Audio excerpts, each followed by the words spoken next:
இரக்கம் செய்யாதவனுக்கு இரக்கம் இல்லாத நியாய தீர்ப்பு தான் கிடைக்குமா? நீ இறங்கலைன்னா யார் இறங்க மாட்டார்? தேவன் உனக்கு இறங்க மாட்டார். நீ உன் தகப்பனுக்கு, உன் தாய்க்கும், உன் சகோதரனுக்கும், உன் சகோதரிக்கும், உன் பிள்ளைகளுக்கும் நீ இரக்கம் செய்யனா உனக்கு யார் இறங்க மாட்டா? தேவன் இறங்க மாட்டார். மற்ற மனுஷனுக்கு இறங்கலைன்னா தேவன் உனக்கு இறங்க மாட்டார். வேதத்தில் இரக்கம் செய்யாதவனுக்கு இரக்கம் இல்லாத நியாய தீர்ப்பு தான் கிடைக்கும்.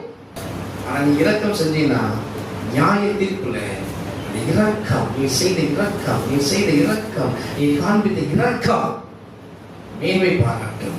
இரக்கம் உள்ளவர்கள் பாக்கியவான்கள், அவர்கள் இரக்கம் பெறுவார்கள். அப்படின்னா நீ இறங்கலைன்னா, நீ இரக்கம் காண்பிக்கலைன்னா உனக்கு என்ன செய்யாது?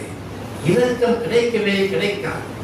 கஷ்டப்படுகிற ஒரு பெற்றோரை நீ பார்க்கலைன்னா, கண்ணீர் வடிக்கிற ஒரு பெற்றோரை பார்க்கலைன்னா, வியாதியில் இருக்கிற ஒரு பெற்றோரை நீ கவனிக்கலைன்னா, நீ எவ்வளவுதான் கர்த்தரை ஸ்தோத்திரித்தாலும், எவ்வளவுதான் கர்த்தருக்கு ஊழியம் செய்தாலும், வேத வசனம் சொல்லுகிறது, கிரியை இல்லாத விசுவாசம் செத்தது. கிரியை இல்லாத விசுவாசத்தை குறித்து மேன்மை பாராட்டிக் கொண்டிருக்கிறார்கள் உலகத்தில். இரக்கம் காண்பிக்கல, ஆனா ஜெபம் இருக்கிறது. இரக்கம் காண்பிக்கல, வேத வாசிப்பு இருக்கிறது. அன்பு கூறல, ஆனா ஊழியம் செய்ய முடியுது.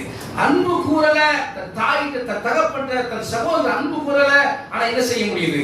பிரசங்கம் செய்ய முடிகிறது. அநேகரால, அநேக ஊழியக்காரர்களால நாம் கவனிக்க வேண்டும். வேத வசனம் சொல்றது, இரக்கமுள்ளவன் பாக்கியவான்கள், அவர்கள் இரக்கம் பெறுவார்கள். இரக்கம் செய்யாதவனுக்கு இரக்கமில்லாத நியாய தீர்ப்பு கிடைக்கும். நியாய தீர்ப்பு முன்பதாக எதுதான் மேன்மை பாராட்ட போகிறது? இரக்கம் தான் மேன்மை பாராட்ட